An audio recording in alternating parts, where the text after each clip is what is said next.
to the Clemson Dubcast. It is Thursday, October 12th, an open week edition. Gives us a chance to take a deep breath with next week's game at Miami looming.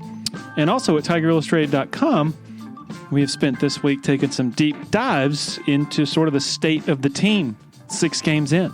So go check all of it out. My good friends Blake Smith and Brooke Archenhold have been part of the podcast since the beginning, way back in August of 2018. They have an accomplished team of personal injury attorneys at Parham, Smith, and Archenhold based in Greenville. They are Clemson people, and their skillful attorneys have decades of experience in complicated litigation matters, taking a special interest in medical malpractice, nursing home abuse, and neglect, car accident cases that have left the individuals involved in serious trouble. For a free consultation at Parham, Smith, and Archenhold, call 864-990-4581 or online at parhamlaw.com. That's PARHAM law.com. When you're ready for a complete renovation in your home or business, open the door to more with Harris Home and Harris Commercial. Their local experienced team will totally transform any room space, from beautiful floor coverings to construction to finished details. Harris handles every step of your renovation process, whether it's a kitchen or living room or an industrial or educational setting, like some of the positively stunning work they've done at Clemson University. Go to discoverharris.com and experience a total renovation transformation from Harris Home and Harris Commercial. Solero Communications, formerly known as Tandem Payment, is a full-service integrated electronic payments provider powered by leading-edge technology. Solero provides a wide array of merchant solutions, simplified payments. They make onboarding, taking payments, maintaining risk management and compliance, and getting support quick and easy. At Solero, they're all about helping you achieve sustainable growth as a business. Taking payments isn't the only thing your business needs. With Solero's solutions, you can manage inventory, sell products and services via social media, schedule staff, track sales, get reports, and much, much more. Find out more about Solero at solerocommerce.com. That's CELERO commerce.com. Okay, to our conversation, and really one of my favorites in 5 years of doing this, Jad Dean, former kicker for the Tigers, Clemson fan since birth, and he talks about what he had to deal with in trying to overcome his last moment as a Clemson Tiger in 2006. Here we go. Enjoy.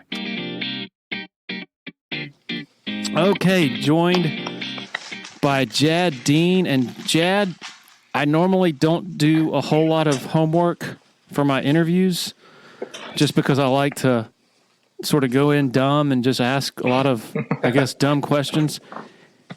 I feel very safe in saying that this is by far the most homework I've ever done for a podcast interview, because I interviewed you yesterday, Wednesday, for an hour and 20 minutes, and the file I learned a few minutes after the interview concluded was corrupted. Oh, that's all right. Well, I appreciate it. I think what really happens, you listen to it and you say, man, this guy sounds like an idiot. We've got to do it again. So I appreciate you looking out for me. Oh my gosh. I think I've done I started this podcast in August of 18. So that's 5 years. So that's once a week. So that's roughly 500 podcasts. And that has never happened to me, but now I've learned. So I'm the one that broke it. You did it. And so now I have 2 recorders in front of me, both recording this conversation. So I have a backup. And if this fails, the message is not to do a third time. The message is just to give up podcasting altogether. Yeah, and I would never record my voice again then. It would obviously be me. I don't know if you, I know you have listened to the podcast before, but previously the biggest mistake I had made was during an interview with a police officer, Clemson city police officer, Officer Gooch, and I'm friends with the guy. I've been friends with the guy and his family for years, but I've just always called him Gooch by his last name, just like everybody calls him. And even his wife, we call her Lady Gooch. For some reason, I always thought his name was John. Oh. It wasn't John. It wasn't John. So this one's in person. It's not over the phone. He's literally sitting in my basement, and he's 2 feet away. And I say, all right, welcome to the podcast, my good friend, John Gooch. And he just looks at me with this dumbfounded expression, and he goes, actually, it's Richard. And so that's probably, I can take 100% of the blame for that. I guess with this one, I can sort of make some excuses and say, technical. I can blame it on my recorder, but I really can't because I should have had a backup. Well, it's all right. You got my first name right, so we're on the way to a good start. So one of the cool things about yesterday's conversation that we can now perhaps repeat is your ability now to talk about and just be open about a lot of the things that tormented you for quite a while. And we'll just get it out in the open right off the bat is the missed kick against South Carolina in 2006. What really sort of I took from that conversation was a crucial element in the whole thing was you've been a Clemson fan since you were, 3 years old? Yeah, since birth. Since birth, yeah. Maybe before.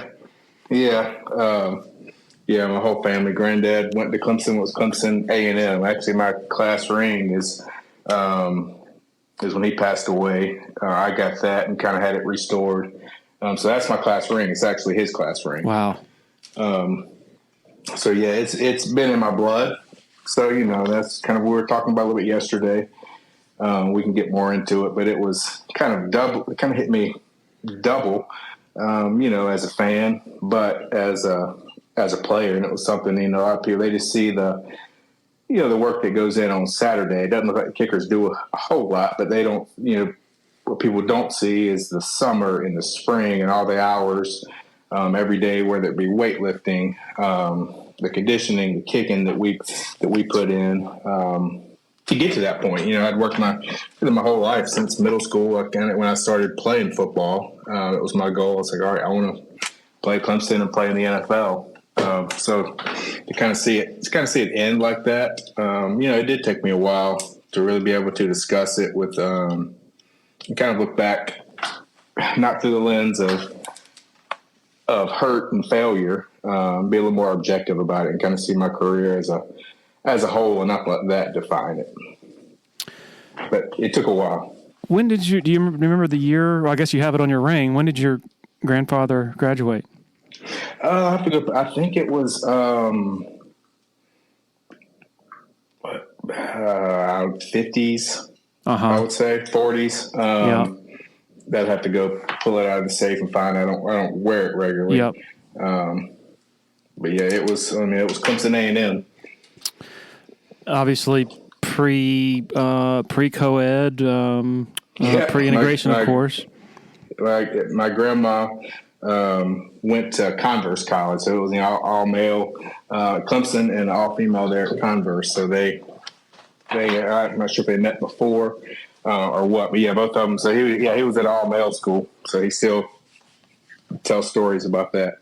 Sounded like a lot different experience than what I had. Yeah.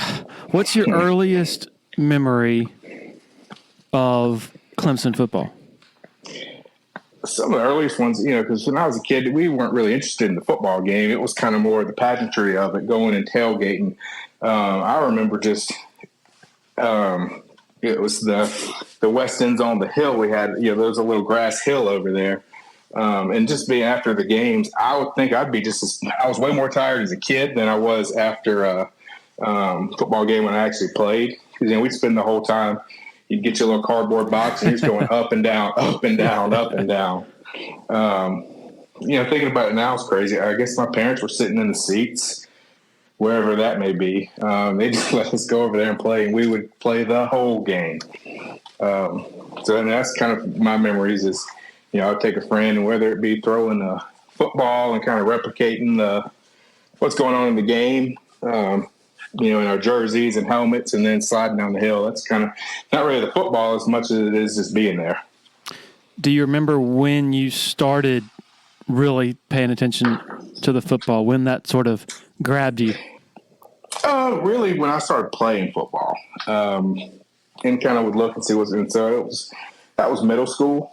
And then when I started kicking is when I really started paying attention.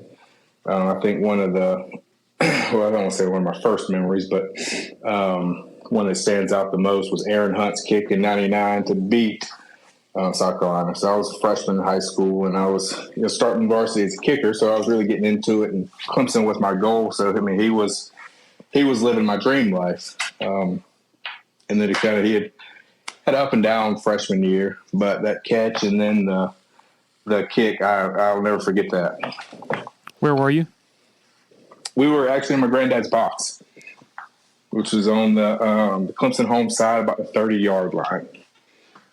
So we were able to be spoiled, watching it was cold as could be, but we were pretty warm in there. The 30 closest to the east end zone where the kick was? Yep, closest to it. So we had a perfect view for Rye Gardner's catch, and then the kick, and then I think it was heck, I don't even know if Aaron jumped into Jeff Scott's arms or Jeff Scott jumped into Aaron's arms. Aaron was bigger than him then, so probably Jeff jumped into his arms. That's a great view for that catch, but probably a worse view for a field goal because you're like almost even with it, right? You can't tell. You had to kind of look at the hill to see what they were doing. And so once they, I think it was a pretty short kick anyways, but once they started jumping up and down, we knew for sure it was in. So we started celebrating then too. So how do you decide to become a kicker in middle school? What steered you in that direction? It was, I don't know if it was more, I always felt like I was a pretty good athlete, but I made the team as a wide receiver. Had no interest in kicking, but I played soccer my whole life.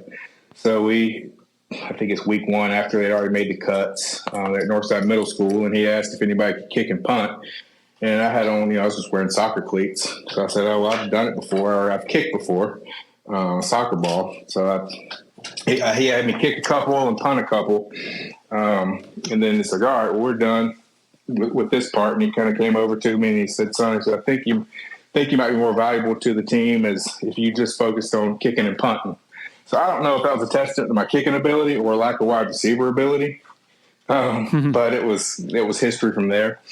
And really just kind of fell in love with it, the process. I remember just as a kid, after practices, even there in middle school, my mom and dad, they'd come and, it was just an old grass field. Don't even think it had uprights. And so we'd have to put something there, whether it be a soccer goal. And once it kind of got late in the fall, it starts getting dark pretty early. Mom and dad would bring their car and shine their lights on the field. And so I wouldn't, I'd want a perfectionist by nature. So I wouldn't leave till I made 10 in a row. And it was so dark. Finally, by the end of it, whether I made it or missed it, they're telling me that I made it just so they could go home. But yeah, that was it was, if anybody that kicks, they know that, getting your parents and sisters out there shagging balls. That's usually how it starts.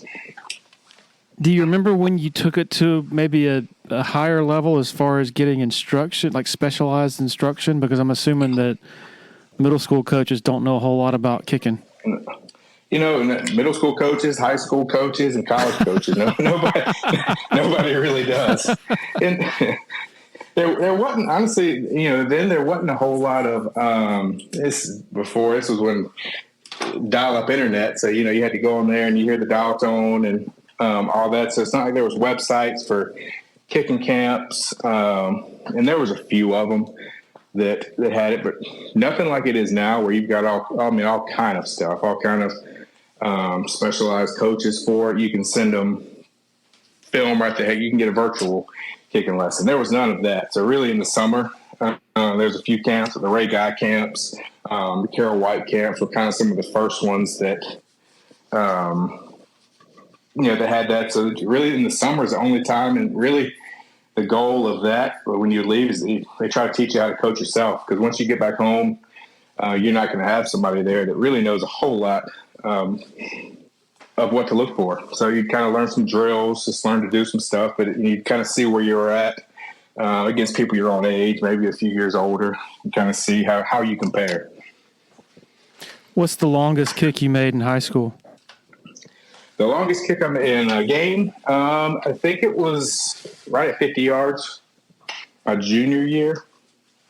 We were I kicked a ton of extra points in high school. We were really good. I think we won the state championship 3 times. Wow. So we were really good. I actually didn't kick a whole lot of field goals. I think the most attempts in my senior year, I was 5 of 6. Junior year, I probably kicked 80, 90 extra points and maybe 4 or 5 field goals. So didn't kick a whole lot of field goals. Just a lot of extra points. So how does when you're not really kicking field goals a whole lot, how do you go about getting recognized and getting profile in the recruitment process? Yeah, I was lucky. The class before me, a lot of the longtime recruiting junkies would recognize the name Ricardo Hurley. Oh yeah, who signed with South Carolina. He was a top 15 player nationally. We had Devon Hill, who was a 4-star receiver, and then Sam Williams. So this is before they had 500 4-stars. And so we had 2 4-stars and a 5-star in the class ahead of me. So, there was a ton of colleges there each week just scouting them. And, it was helpful. I didn't get a whole lot of field goals, but kickoffs were really my strong suit. And so that was kind of able to get me on the radar and get me, started the recruiting process. And really how they did it then is pretty similar to now. They wanted you to come to the camp, kick in person. And so I got some invites. And really Clemson they had just signed Cole Chasen the year before. And the plan was for him to do all 3 so they could save a scholarship. So the 3 that I knew were going to sign a kicker were LSU, Florida State, and Georgia. So I definitely went to those. But Clemson, just because I was a fan, I was like, well, I'll go to that camp and see if I could, possibly change their mind. So Clemson was actually the last camp, and Florida State, Georgia, and LSU had offered me before after their camps. So I go into Clemson, not really knowing what to expect, but probably had the best week of kicking out of all of them. I remember Coach Hines and Coach Bowden, they kind of told me that that I impressed them, that it was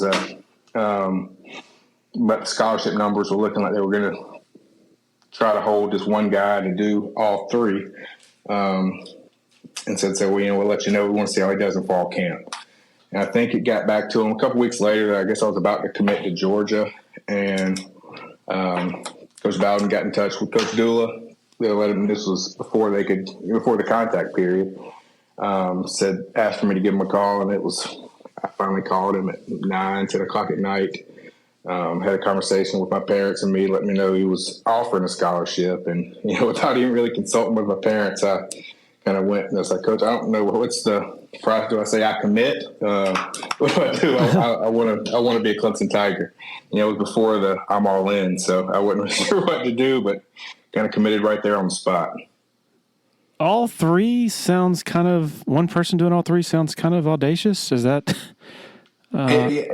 Especially now, it is, but then it was, I guess it was more common then, in the early 2000s, because, it could save you a scholarship. And there were, I don't want to say, I guess I'd have to look at the numbers, but I would imagine it would be in the 15 to 25% of teams had somebody that did all 3. Mm-hmm. I think that at least the one that was kind of the stud when I was there was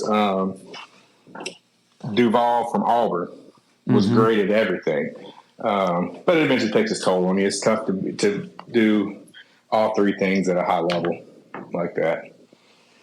I've heard that Aiden Swanson, the punter, is a pretty good kicker, but he doesn't want to.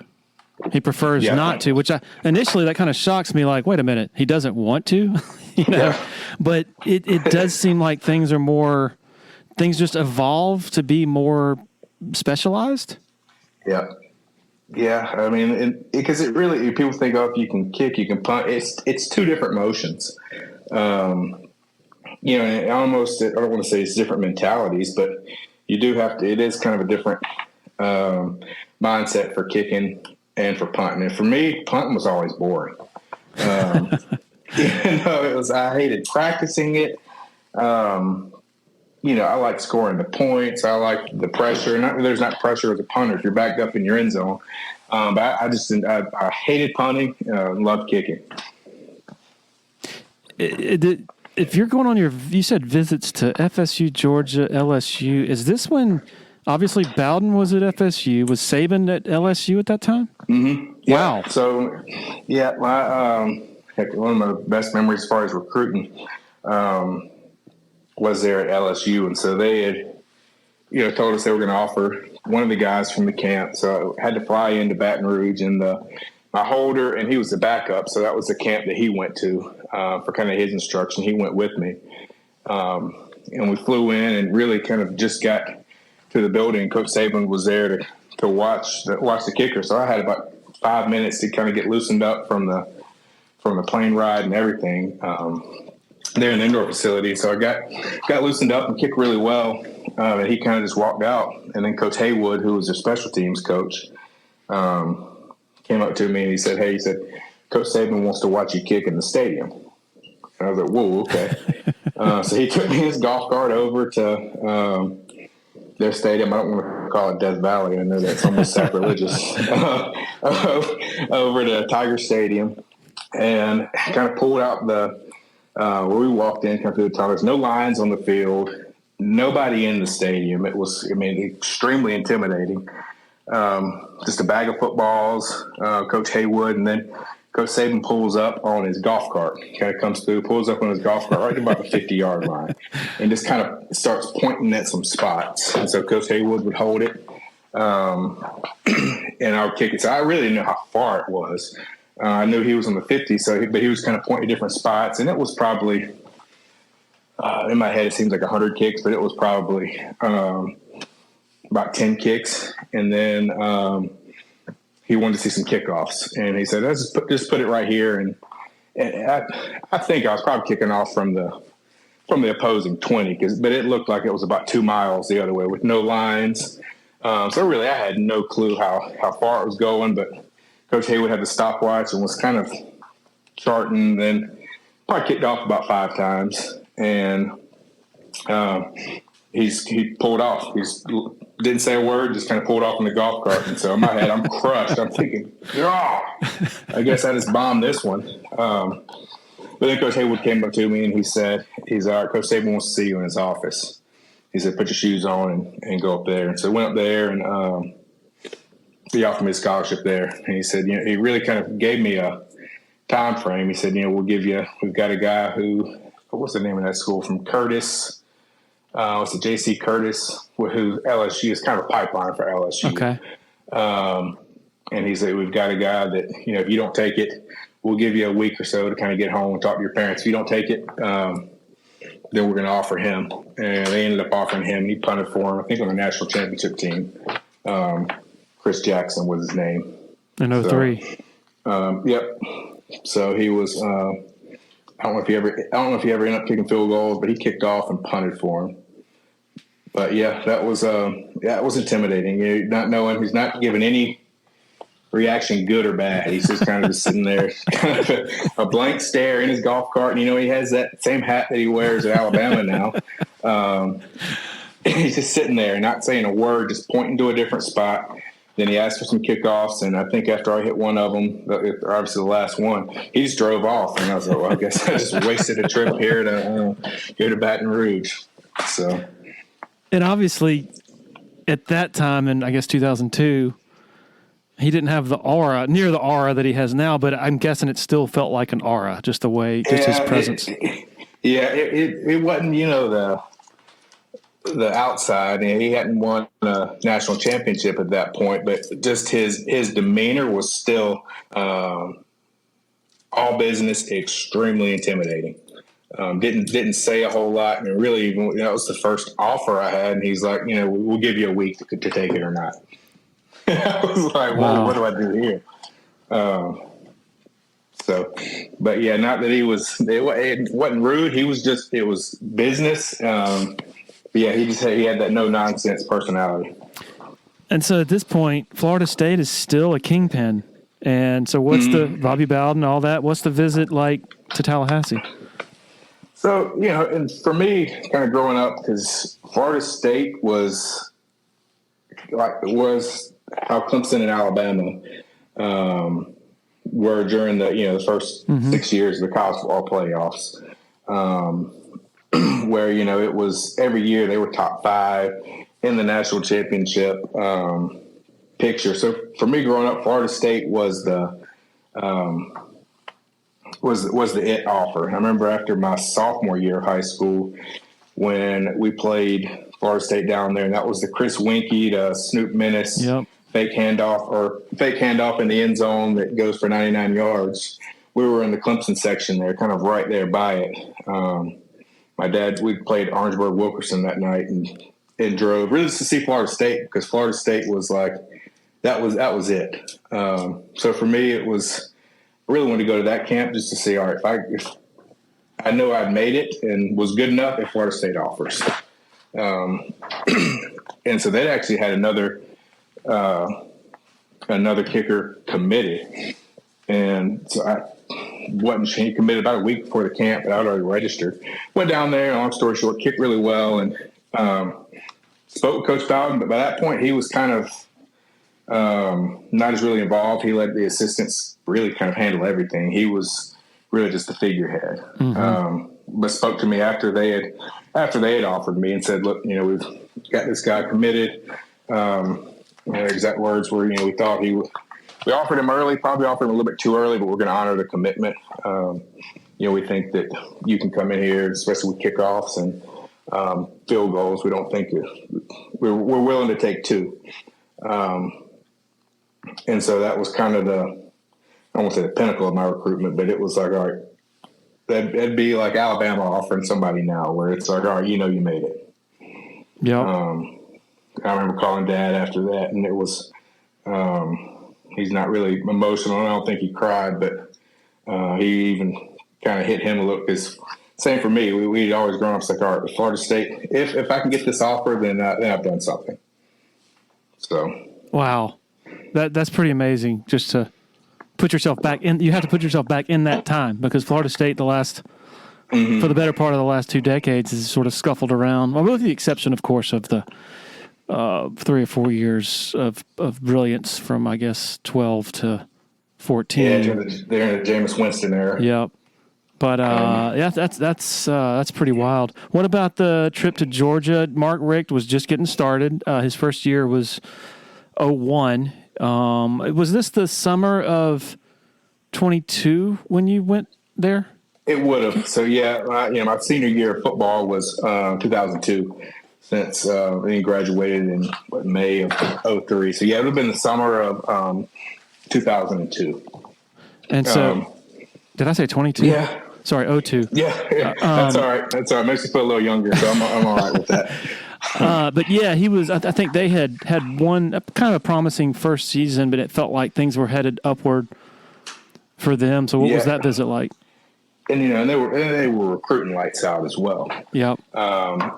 With it, and so at LSU and Florida State were more kind of, at least in my mind, I don't want to say token offers. Those were just kind of in my head maybe validation offers that, all right, you're good enough. But Georgia was actually one that I could have seen myself had I not been a Clemson fan. It really would have been a no-brainer. At least at that time, just kind of where the programs were, even how Georgia, recruited me. They did a great job.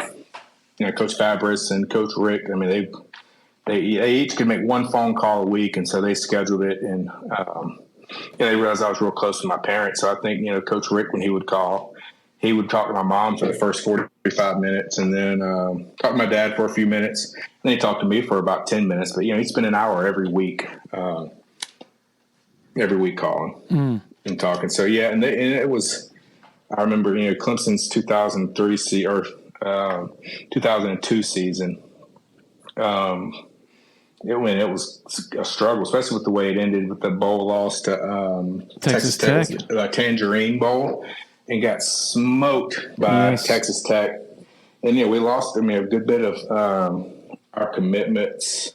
Whereas Georgia, I think they were rolling. I think they played. I don't know if they won the SEC that year. They played in the SEC championship. They won the SEC. Yeah. Yep. All right. So and they were rolling. I think they finished with a top 3 or 4 recruiting class. It would have been easy, but for 2 things, it was. And my dad always taught me, you're only as good as your word. And I'd already committed to Clemson. 1, and then 2, it's kind of hit me. It's like, all right, if you take football out of the equation, which school would you want to be at? And that was really kind of the final deciding factors. I couldn't see myself anywhere besides Clemson. If you take football out of the equation. I had David Pollock, on a few weeks ago, and he had some fabulous stories. And I even had some fabulous stories because I covered Georgia at that time for the Augusta Chronicle. I remember, gosh, he was such a strange dude when he glared at you. Oh, gosh. I was standing there outside their locker room waiting to do interviews, and I was interviewing him. I was waiting to interview him, waiting for him to come out of the locker room.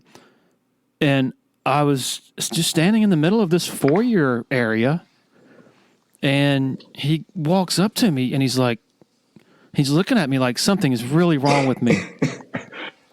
And I'm like, hey, Coach, how you doing? Larry Williams, Augusta Chronicle. You got a few minutes? And he doesn't say anything, and he's staring through my soul. And then he's looking down, like he's looking. I'm like, are my shoes untied? Yeah. Like, what am I doing wrong here? And he goes, the G. I said, the G? Oh, you were standing on it. He goes, you're standing on the G. Oh. And I looked down. I'm like, oh, I'm so sorry. He wanted to beat me up. Yeah, and I know that look at your. He was. I remember at that camp. He was. Yeah, and it's and once you got to know him, he was. It was fine. But yeah, at first he was kind of almost a little standoffish and aloof. But intense is a great word for him. So I remember that he was the one that was, evaluating all the kickers. I think they had somebody. They told everybody, all right, if you come do well, we're off because it was going into Billy Bennett's senior year. So I think there were 250 senior kickers from across the country there. And he kind of each day he'd kind of narrow it down and bring a few more. But yeah, him, because he talked a little more, especially when we're kind of working you out. It was he was probably more intimidating than Coach Saban, because he would let you know what he was thinking. I still give my mom a hard time about this, and so it was after. So Georgia, it was right at the end of the camp, and they said Coach Fabris wants to talk to you before you leave. So I kind of getting checked out, and my mom came to pick me up. And so she was there with me, and I'm like, all right, Coach Fabris wants to talk to me. I'm about to, as excited as can be, thinking, all right, Georgia's, they're about to offer. So my mom, she's there, and Coach Fabris comes walking up, and kind of like you said, he's got that intense look on his face. And he walks up, and he kind of introduces himself and to my mom, and he said, "Are you doing okay?" And mom kind of looked at him, and she kind of had a dumbfounded look on her face, and she said, "Pardon?" And he said, "Are you doing okay?" And then she even had like a stank look on her face, and she said, "No." And he said, "Well, at least you're honest." And so I'm right there. I'm ready to strangle mom. Like, you just ruined the opportunity for me to get an offer. He kind of, he's like, "All right, we'll be in touch, with you," and kind of walked away. And so I was like, "Mom, what are you doing?" He asked you, "Are you doing okay?" And she said, "Oh, I thought he asked me." He said, "Do you know Kay?" And I was like, "Who is Kay?" So the ride from Athens to Greenwood, I was furious. That's with her. fantastic. And so then Coach Rick called, about a week later and offered. So it ended up working out all right. But oh gosh, I was furious with Mom, and still give her a hard time. So was Stockstill was your recruiter? So Coach Lovett was. Lovett. Yeah, they had areas then, and Coach Lovett was. So him and Coach Hines, just being that he was over the kickers, but Coach Lovett was my primary recruiter. Another strange bird. Yeah, you can get some stories there. I think this is my first year covering Clemson for the Post-Courier. We had every summer back then, it was the head coach's media golf outing, and it was out at the reserve on Kiwi. And they paired each group, each foursome had an assistant coach, and so our group had John Lovett. And I'm young, I'm just trying to feel my way through. I don't really know how to handle myself, just trying to develop a relationship maybe with this guy. And I think he was already kind of just an average golfer, but from the first fairway or first tee on, he had the worst case of the shanks I've ever seen the entire round. And it was MF this and GD that, and he was miserable for 4.5 freaking hours. And I mean, after like the third hole, you just don't know really what to say. And so then it's just like nobody really talking to him.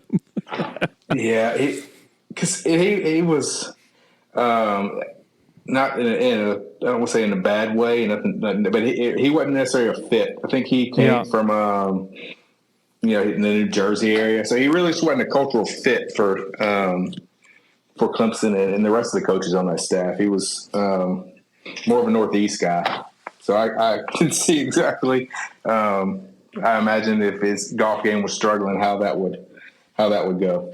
All right. So when you choose Clemson, do you have a grasp or an awareness of, all right, this is what I'm getting myself into as far as the pressures that come when you go to the school that you have so much allegiance to, like just the baggage, the pressure that comes with that, I guess, that you sort of put on yourself. Did you have a feel for that going in at all?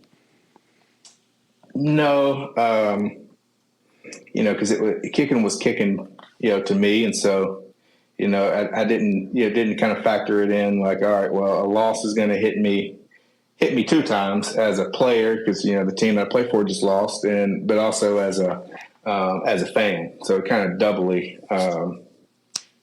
hit me. It didn't, and really, it didn't. Other than kind of, I was always just kind of on the message boards and just kind of heck, same way I do now.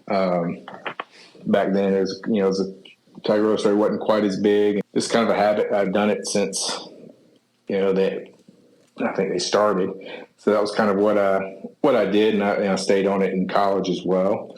And it didn't really hit me, and kind of looking back until really the South Carolina kick. It was, I know we kind of talked a little bit about it yesterday, but it was of all the kicks that I had at Clemson, and you'd get nervous, but you'd be nervous on the sidelines, kind of leading up to it. Once it was 4th down, and you heard him say field goal. Once you kind of started going out in the field, muscle memory took over. Really wasn't much thinking to it. It was just a routine. But that one, it was kind of the same nerves on the sideline. But I realized once I went out in the field, it wasn't like the muscle memory took over. And I was kind of thinking to myself, it was like, dang, don't miss this one. It's going to be hell for the next year. Because growing up in it, I remember throwing stuff in the living room when South Carolina would beat us, and my parents would get upset with me. And I'm telling them, no, you don't understand. School's going to be miserable this next week. And so that kind of, that was the first one that the nerves kind of didn't go off when I ran onto the field, and it wasn't as a player. It was, I was thinking as a fan there. But yeah, really of all of them, that was kind of the only one, because I think I kicked in my career maybe 4 field goals against South Carolina, and it never missed against them. My freshman year was 63-17, and then it was the fight game, which was 29-7. 29-7. So that one, I think the last, I think kicked 3 or 4 field goals in that game, and then the following year was at 13-9, my junior year. Yep. 2 field goals and hit a long one there. So I'd always done well against them. But I guess there was never one of those kicks where somebody that could tie it. Maybe they were earlier on in the game, and so that one was the first one that, the fanness came out in me. I guess we have to sort of set the scene for that kick. We have to go back to early in that season.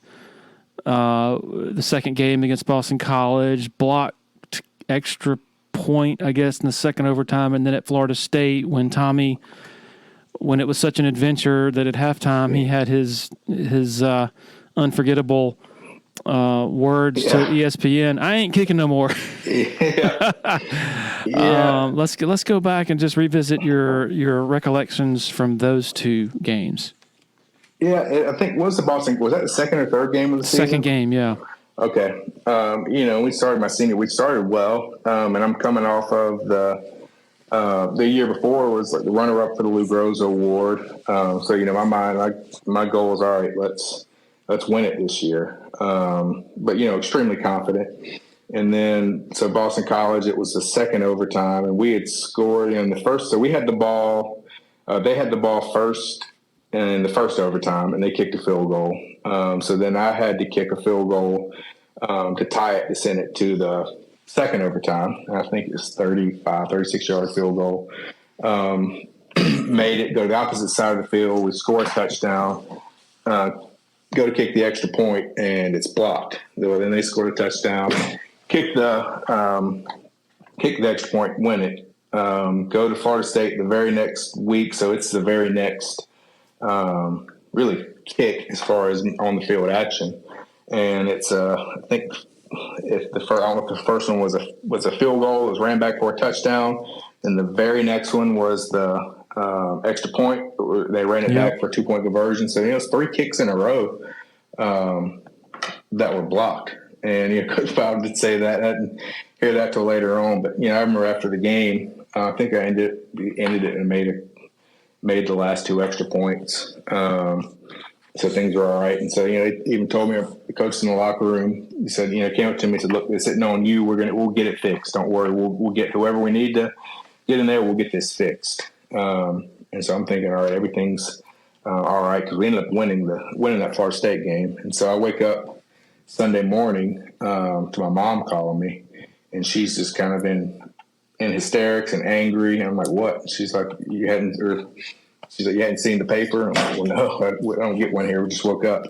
And she's like, well, Coach Bowden came out and said, after looking at the film and comparing it to last year, it's your get off time, was his word, is too slow. So the block kicks, he's saying the block kicks are your fault. That felt like I was doing the exact same thing. I really think it was. But just kind of wrecks your confidence. So then we spend all the next week in practice. It's, you got to get it off quick. So, it kind of wrecks it goes a lot to your confidence. Just to kind of, then it was, a bunch of media requests. And even in my mind, it's, I start doubting myself. It's like, well, is it on me?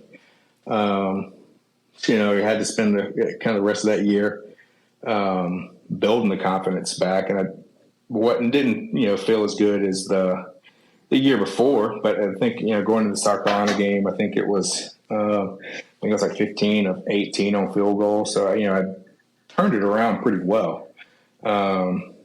And then the South Carolina kick, and then the bowl game, I think it was 2 of them.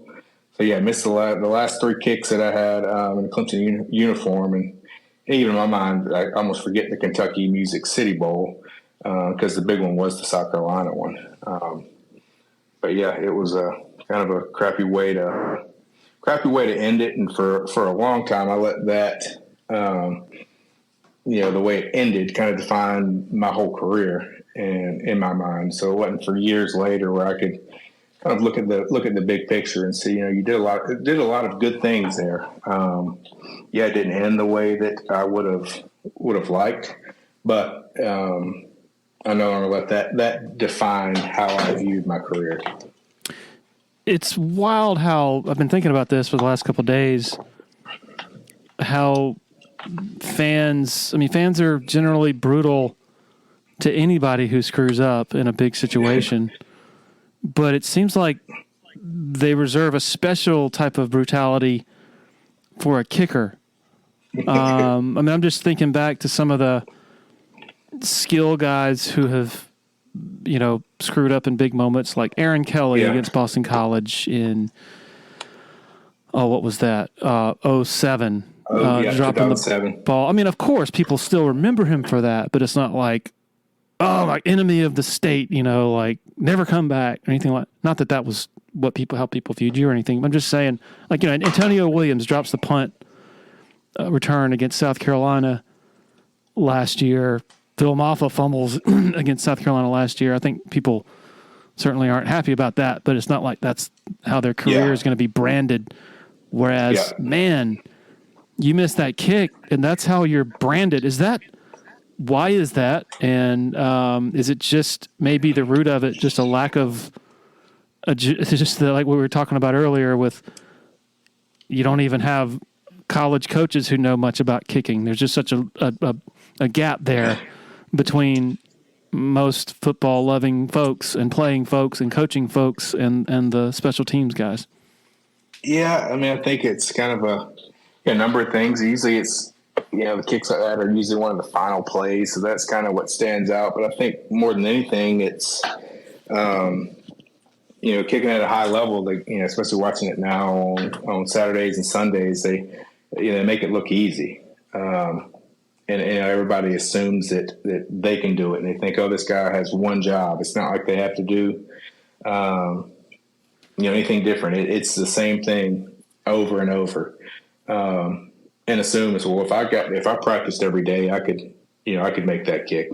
So I think that's a lot of it. Is that the kicker's usually the smallest guy on the team. It's something that everybody's kind of messed around, kicking field goals in the backyard. Stuff like that. So I think everybody, they don't understand how hard it truly is. One, it's usually kind of the last play.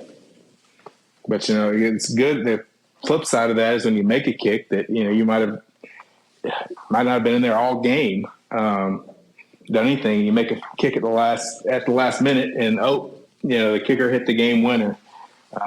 So on the flip side of that, if you're willing to accept that praise, you've got to be willing to, if you miss it, they're going to say you lost the game, even though you hadn't done anything all game. So that's kind of the bitter pill to swallow with that. It's good and bad. It can be the hero or the GOAT. There's really no in between. And you said your confidence was kind of shot after Bowden went public with, his get-off time's not quick enough.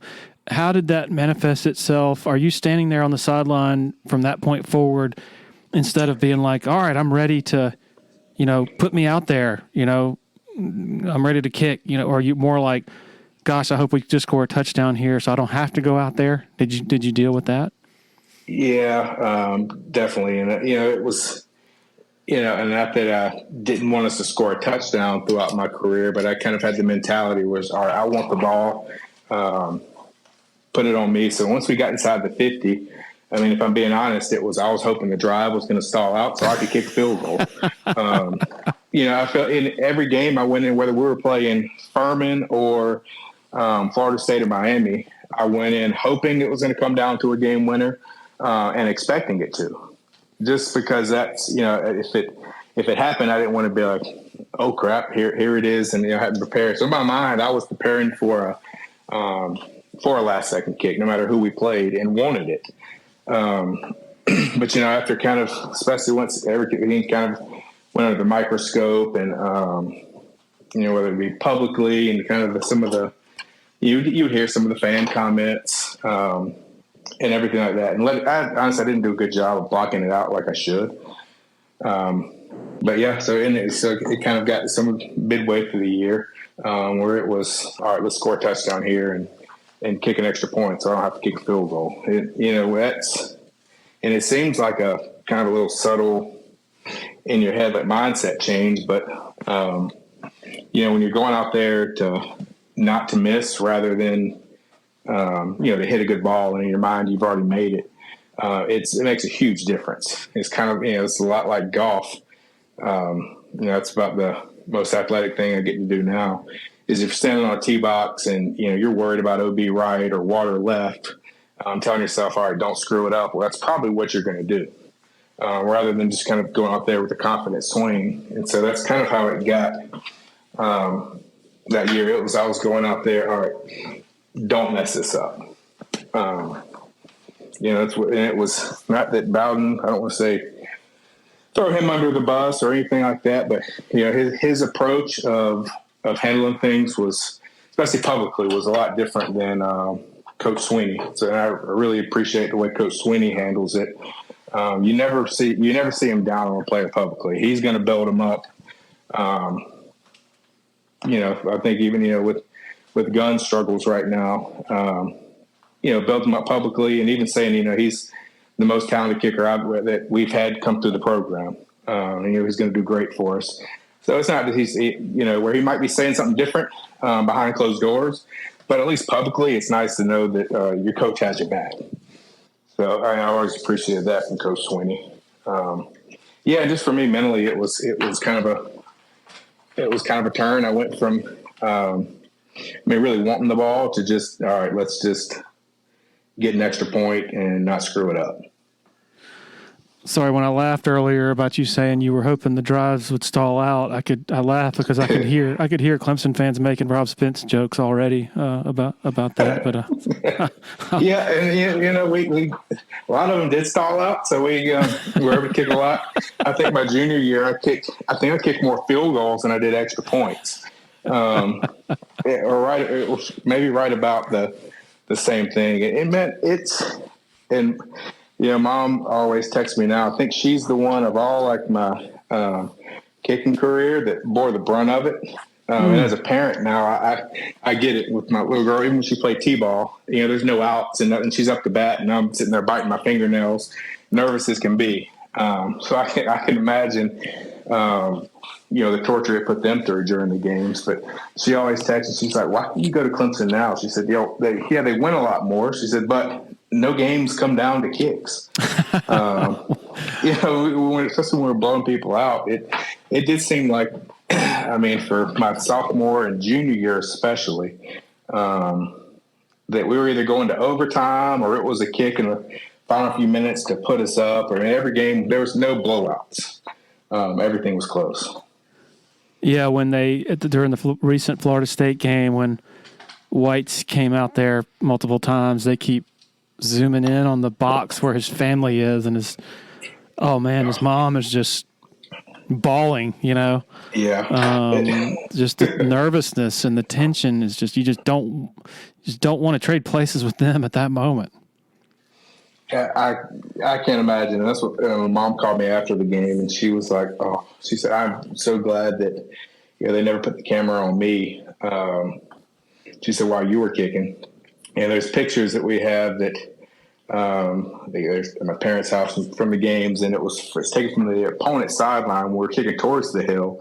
With the good camera, you can kind of zoom in, or even you can see in the parent section. And I don't know if she ever watched a single one of my kicks in my career. At least every picture we have, you see her head is like her hands are like over her head and her head's down. And she still says she never saw a single one of them. She was just kind of listening for the crowd to see if I made or missed it.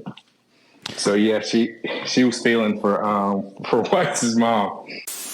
Upstate folks, and particularly Clemson area folks, there's a great tradition that's been going on recently in Westminster, the Music on Main Free Music Festival in downtown Westminster. I can vouch for it, having played there and also attended on several occasions. It's put on by the Westminster Music Center, a nonprofit organization with the mission of promoting the joy of live music in the community. Saturday, October 21st will feature two bands, the Songs from the Road Touring Band and My man, Amongst the Trees, although I won't be there because I have to work. There's a football game that day. Classic Car Show starts at 3. Concert starts at 5. More info, go to westminstermusiccenter.org. Upstate Foodies. Want to take a moment to talk to you about our favorite taco spot, Willie Taco. 5 locations across the upstate. This award-winning team has been serving up fresh taco fusion for a solid decade now. The chefs at Willie Taco utilize the freshest, most creative, and sometimes unexpected ingredients in their kitchens. Come see why Southern Living, Garden and Gun, and Food and Wine Magazine are raving about Willie Taco and their signature offerings, such as their Southern Tide, Crispy Avocado, Nashville Hot Chicken Tacos, literally flavors you will not find anywhere else, folks. And don't forget about the cocktails, super fresh margaritas, ice cold cerveza, and over 80 tequilas served up daily from behind the bar. So don't wait, folks. Your Willie Taco Familia is ready to serve you up their twist on funky, fresh fusion. It's the Willie way. Want to share a quick word about Founders Federal Credit Union? If you've been to a sporting event in Clemson, you've probably heard about Founders already. They are the official credit union partner of the Clemson Tigers. In addition to that, all Clemson faculty, staff, and students are eligible for membership as well as IPTAY members. Its office is located beside the Walmart Neighborhood Market on Old Greenville Highway in Clemson. For more information, go to foundersfcu.com. Another loyal supporter of the Dubcast is Blackacre Law Firm in Greenville, a subsidiary of Parham Smith and Archenhold. Blackacre helps South Carolina residents achieve their dreams of home ownership by providing experienced, professional representation for real estate closings. Attention to detail is crucial in real estate law. Blackacre is committed to making sure nothing gets by them preparing residential or commercial closings. Blackacre also offers estate planning services for their clients in the Greenville area. Find out more about Blackacre at 864-326-3507. First reaction when you hear Dabo, you hear the news or read the news maybe, that Dabo has gone and pulled a kicker off the beach in Charleston to not just come up and maybe try out and maybe have a chance at kicking later in the season, but basically hands him the starting job. He hasn't kicked a ball since April. He literally went out in his backyard, I guess, and kicked a few times after he got off the phone with Dabo on that Sunday morning. He is the starter, and not just the starter, but the starter against Florida State. And then, oh, by the way, he has to fulfill NCAA acclimatization rules. And so he goes through his walkthrough on Friday in full pads while everybody else is in sweats. And then his first day that he is actually officially eligible for contact is game day. What was your reaction to that whole surreal week where Dabo is basically like, this is either going to be great or it's going to be terrible? Yeah, like we said, my first thought is kind of like we said yesterday, and you posted it on one of the posts. It sounded just like, I was like, this is Steve Spurrier saying this.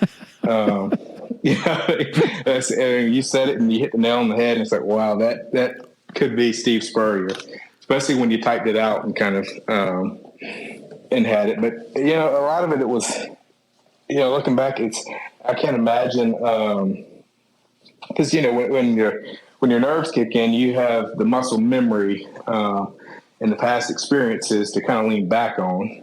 And that's kind of where your confidence comes, is from your preparation. I can't imagine him. He was watching the game before there in a bar in Charleston. Said he hadn't kicked since April. Went out to his backyard. That was on Sunday. And that next Saturday, he's got a 31-yard field goal that to beat Florida State. I can't imagine the level of stress there. And I've been in that situation, but I had previous kicks. I'd had a live snap and hold, hundreds of them up until that point. I can't imagine it. And the situation leading up to the kick, similar to the situation in 2006 against South Carolina when Clemson has a promising drive going. And I guess I'll start with 2006. Reggie's ripping off carries of 6 and 8 yards, and then all of a sudden things kind of pucker up a little bit, and they bring you on for the game-tying attempt. And then in the case of recently against Florida State, it felt like they're moving the ball, and then once they got close, they kind of puckered up to try to run some clock and also try to maybe set up this storybook ending. I say maybe. I emphasize that because I don't know that. But did you see the similarities? And now, granted, the against Florida State, that would have been the go-ahead, not the tying kick. So there's a difference there. But I'm just curious if you and by the way, the same end zone, the west end zone, headed that way. Yeah, I mean, definitely, it's a little bit different. You'd like to think you'd be a little more aggressive, especially if the field goal only ties with that. But yeah, I mean, it looked like we were kind of just running it down their throat, and then, I guess with the turnover issues that we've had, realized our field goal attempts better than turning it over here.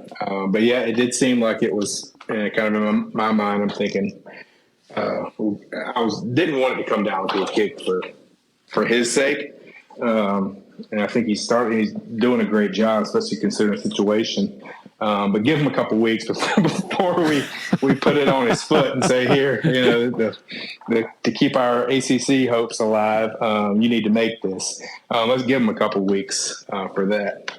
But yeah, I mean, hindsight's always 20/20 there, and so it would have been easier to say, hey, let's not take our foot off the gas. And it's one thing if we still had BT on the sideline, because it almost been a guarantee. So you can see getting a little conservative there, but it's easy on that. But heck, and in the heat of the moment, I'm hollering at the TV, "What are you doing?" So I can see how the fans are. But I was just haven't been there, and I was hoping it wasn't going to come down to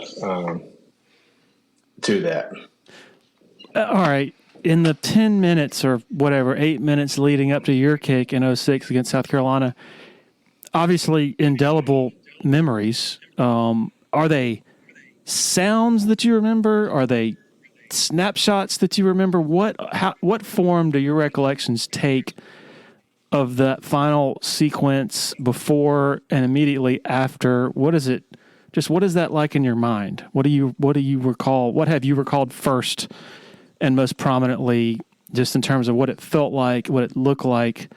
I guess 17 years ago.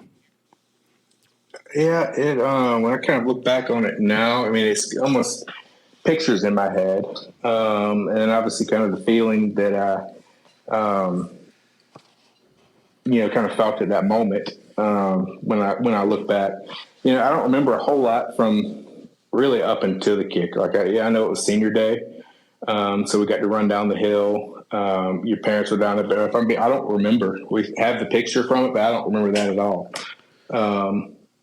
And usually you remember, most details, and almost every kick in my career, even 20 years later, I can tell you, how I hit it, what kind of the ball did. Don't remember a whole lot really from that game. Kind of up until the drive that Reggie was going down. And I specifically remember them chanting Reggie, the whole crowd just chanting Reggie, and then taking the sack with that. And then kind of it was, they called timeout. And like I said there, it kind of hit me. It's like the nerves for the first time were there as a fan. And then, after it, I felt like I hit a good ball, went a little bit to the left. I think it missed by a couple feet. And so kind of that picture's in my head of it kind of where the first 15 yards, it could have gone either way. And then just kind of drifting a little bit to the left. So kind of that picture in my head. And then I don't even know if it was, they took a knee after that, if time ran out. And it's kind of going back to the locker room. I know, I mean, it was some of the fans that were kind of waiting there, they were saying some choice words. Can't really say on a family-friendly podcast, but yeah, you can. I remember. Yeah, you can. Well, it's you're hearing go to hell, Dean. It's you effing suck. You ruined the season again. You're just hearing all this. Trying to block it out, and but kind of running running in there as quick as I can. But one thing I laugh about it now, heck, I think I probably even laughed then, is this little old lady, she's got birdies flipped at me, F you, Dean, leaning over the railing. And, she's 7 feet up in the air. So I'm just trying to get to the locker room. And Phillip Merling's right there beside me. And, he's 6'7", 300 pounds. He was a freshman then. Next thing I know, he's trying to jump up in the stands after her. One of the security guards had to grab him, and pull him down. But so after the miss, that's really the first thing that kind of stands out in my head is all right, well, my teammates still have my back. So he was willing to go after a grandma for me. So I hadn't talked to him since then, but I want to let him know that I always appreciated that. I'm glad that wall was that high because that would not have been a pretty scene. For her sake. Yeah. What did it help at all that some of the fans' rage was divided and that people were pissed that they took Reggie out of the game, almost probably equally pissed about that as they were about the missed field goal? In my mind, no. Yeah. Because all I saw was kind of everything. And while I do think if we kept him in, we probably would have scored a touchdown. I still, have to do my job. It was just to make that kick. So it probably didn't. Now when people look back a little bit more, that is kind of one of the first things. They remember it. They say, it should have never come down to the kick, but, I still missed it. So it doesn't help. At least there. I don't want to feel like I'm making an excuse. We're going with that. All right. The subsequent years after that, what is it like in your mind as you're sitting there watching Clemson football and trying to move past this, trying to grapple with this, trying to figure out how to move on with life after this happens? Yeah, I mean, looking back now, and it probably sounds crazy. People are like, "Wow, it's just a game." But to me, up to that point, that was, football was my identity. In my mind, it was our Clemson and the NFL. That was the core of who I was. And seeing now, it's not where you want to put your identity. Something like that comes crashing down. But yeah, I mean, I was really, better term, broken and lost because, anytime you would hear, especially the first couple of years after that, if anybody would mention my name, it was, the one that missed that kick against South Carolina. Facebook had just gotten big then. So somehow my cell phone number got out. So I probably had 1,000 voicemails of that Beyonce song, To the Left, To the Left. Hated that song for years. Gamecock fans, I guess, mainly Gamecock fans? Yeah, the Gamecock, kind of seeing the Gamecock fans were the ones that loved me, and the voicemails from the Clemson fans were the more hateful ones. Like, heard you tried to kill yourself, but you couldn't kick the chair out from underneath you to hang yourself. No, the Clemson ones were a little more mean. The South Carolina fans, we love you. You're our favorite player. Dude, what is wrong with people? What is wrong with people? I mean, that was really the only way. I had to kind of deactivate my Facebook for a while. So, there wasn't Twitter. There wasn't all that. Then I can't imagine going through it now, and you really would have to completely stay off it. But it's hard not to. I can't imagine in today's social media era trying to deal with that, the good and the bad. Because obviously when things are good, you want to read it and see how people are loving on you and what they're saying. But the flip side of that too is something goes wrong and they're all over you. Yeah, back then as a player, you would have to go to sit at a computer, log on to Tiger Illustrated, pull up the message board, and check it out. Whereas now, man, that thing's in your pocket, and it's all over. You have access to everything that everyone is saying about you. And so I can't imagine what that does to Yeah. I don't think the brains of college kids are equipped for that yet. No, mine definitely wasn't. Because, I mean, you're looking back now, I wouldn't have said I was immature.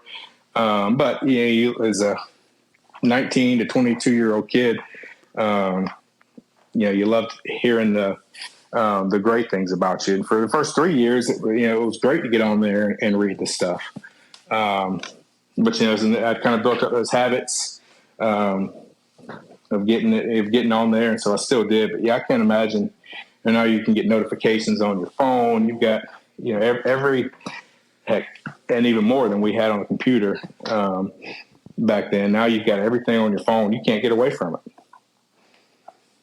You're able to look back and laugh about it now, talk about it now.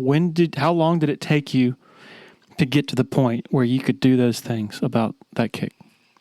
I don't know an exact time frame of when it was around then, but it was definitely years down the road to where I could really, watch the Clemson games and not have it, be the thing that pops up in my head, not to kind of have those bad memories. But it definitely took a few years, maybe even longer than that. 3 to 5 year range before I could truly enjoy watching the Clemson game. Wow.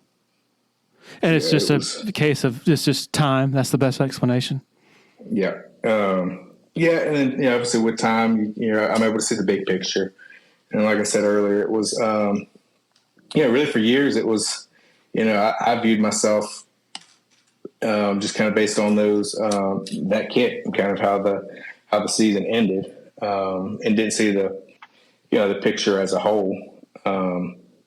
But and as I was able to kind of, get further away from it, I was able to see the good as well as the bad, and kind of weigh everything together. And so it didn't feel like such a complete failure. When I look back at my time at Clemson, I was able to see there was a heck of a lot more positives than there were negatives. And after all this talk about the wickedness and the nastiness of fans, you are a TigerIllustrated.com junkie. You refresh, you said, how often a day? I'm checking it every 10, 15 minutes, especially during the height of recruiting period. Man, I'm on it all. I'm on it all the time. And, we love the Monday morning insiders with it. Yeah, kind of seeing, all right, well, talking with my buddies and saying, all right, well, is Antonio Williams going to play this week? Is Wiggins all right? Has there been an update? So, checking it all the time for those type things. And we got into it a little more yesterday about, I do start the games off reading the in-game threads. I guess I'm a glutton for punishment. I start off with kind of the ESPN app open to look at the stats and stuff of the game and in other games. But now I kind of have the in-game thread. And usually after the first couple drives, when I'm about ready to jump off a cliff with the rest of them in there, I'm like, all right, I'm going to close this out. We can read it back at the – but I get it. My initial reaction for a lot of things, and it's – heck, 2 drives into the game, and I'm texting, Kyle Tucker. I text him constantly throughout the games, and he's always, he sees the glass half full, and during the games, I see it half. I see it hole in the bottom, and it's completely empty. So I'm texting after the first drive, and so we're about to get smoked here. Game over. I don't post it on the message boards, but I guess I can't say I relate to a lot of those page niners. Oh gosh, we gotta. Yesterday I shared that story of Hunter Renfrow and during the 2017 season asking me, "Hey, you're with Tiger Illustrated, right?" I said, "Yeah." Okay, yeah, man. Me and Will Sweeney had a lot of fun after we won the championship in Tampa. The next day or whenever, they went back into the in-game thread. I guess when Clemson's down 14-0, and people are just flipping the heck out. And he's like, yeah, from now on, from that point on, we call those types of people page niners. So it was that point of the thread when people were just like becoming totally unhinged during the national championship game, by the way. Well, I would be there too. If I actually posted, if you could read some of the texts that I send, Kyle has to talk me off the deep end a lot of times. But it's we're about to get smoked. Game over. It's first quarter. So I do try to, one thing that because of what I went through is, even in those texts, I'm hesitant to bash the players. Because I get it. There's nobody that wants to succeed more than that individual player. I know the work that they put in. I know the stress and the pressure that's on them. So I'm hesitant to. A lot of them. It was, especially with everything kind of that happened last year. I felt for DJ. Because I knew it, and I think I was the last one on that before people and everybody was jumping off. I was the last one on the bandwagon, waiting on him to turn it around. But because it was, I've been there. I understand. Especially he went, from kind of where it was after the Notre Dame and the Boston College the year before, where he lit it up. So all the praise on him to it turned around quickly. So, it did not. Don't post my thoughts publicly. It did not take long. The first game of the 21 season for everybody. Well, not everybody, but a lot of people to go from, oh man, DJ, best player on the team, Heisman candidate, Mr. Bojangles, whatever, to then halftime of the Georgia game, the first 30 minutes of the season, big stinko and all that. Pretty brutal. I'm surprised. I think most people would be surprised, given that what you went through and the ridicule that you absorbed. Most people would think you'd be the farthest possible away from a message board, and particularly an in-game thread. And so that's fascinating that you're like right in there, man. Yeah, I can't help it. It's an addict's always coming back.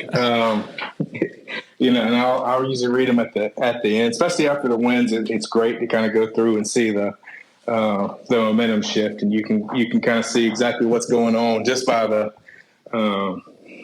overall outlook there in it. But I probably should stay away, and I guess it was years before I could even consider doing that and laugh at it. But yeah, I mean, I enjoy it because it's good to see other people that are kind of have the same roller coaster Saturdays that I do. And then carrying it a step further, every fan base that of a big time school is the same way. It has the same fringe element, like the Twitter feed, message board geniuses. Yo, I love it. It's just a riot. Yeah, I love it. It's the same stuff. It's the same exact stuff across the country. My sister, she's an orthodontist, and she went to dental school at Alabama, and then did a residency down there. So her husband, she met him in dental school, and so he's a team dentist there for Alabama. Huge. I mean, he's a diehard Alabama fan. Went there, grew up in Tuscaloosa, and I call all the Alabama fans, I call them Gumps. But so I'm in a couple group chats with him and some of his friends that I've got to know over the years, and they're all Alabama fans. And I honestly enjoy watching Alabama games more than Clemson because I just enjoy a good game, and I get to see them melt down after a 3-and-out. The South Florida game was oh my gosh. I need to frame that group chat. It was like it was great. Anytime I'm feeling down, I just go back and I can read that and seeing their meltdown. We're actually I enjoy watching. We're going down to Tuscaloosa this weekend for the Arkansas game. And it's not that I enjoy other teams more, but I can enjoy the football more for a team that I'm not emotionally invested in. Yeah. Don't have to worry about my blood pressure. So my wife always gets on to me saying, you're letting teenage boys determine your mood for the week. You're going to let them ruin your weekend. And I'm like, I know that is a problem. It was the LSU national championship game. And I think she was about to kick me out of the house. Because I think she was even trying to go to bed. It was a Monday night, and it was Mary Allen. Our second one wasn't here yet, so we just had one. She was trying to get her to bed, and so then it was right before halftime, and she comes, almost sits me down. She's like, "We need to talk." And it's basically, you can't let this game. Give me a speech. I'm sure a lot of the Tiger Illustrated subscribers probably hear from their wife as well. And so I'm sitting there, I'm like, you're right. I was like, this affects me too much. I'm going to do a better job. I can't let a game played by teenagers have such an impact on me. And right about that time, Trevor threw an interception.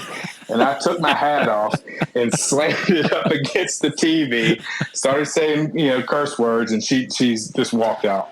So that was the last time she tried to have that conversation with me.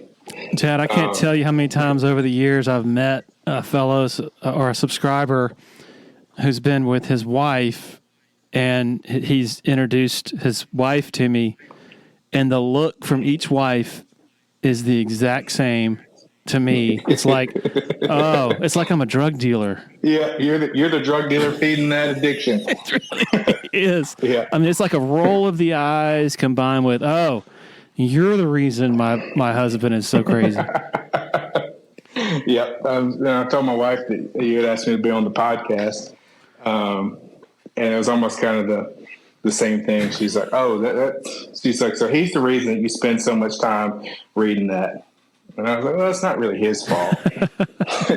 So she would definitely give you that reaction. She would probably think you're my drug dealer. Well, please don't tell her that you had to do another hour-plus interview with me today. Let's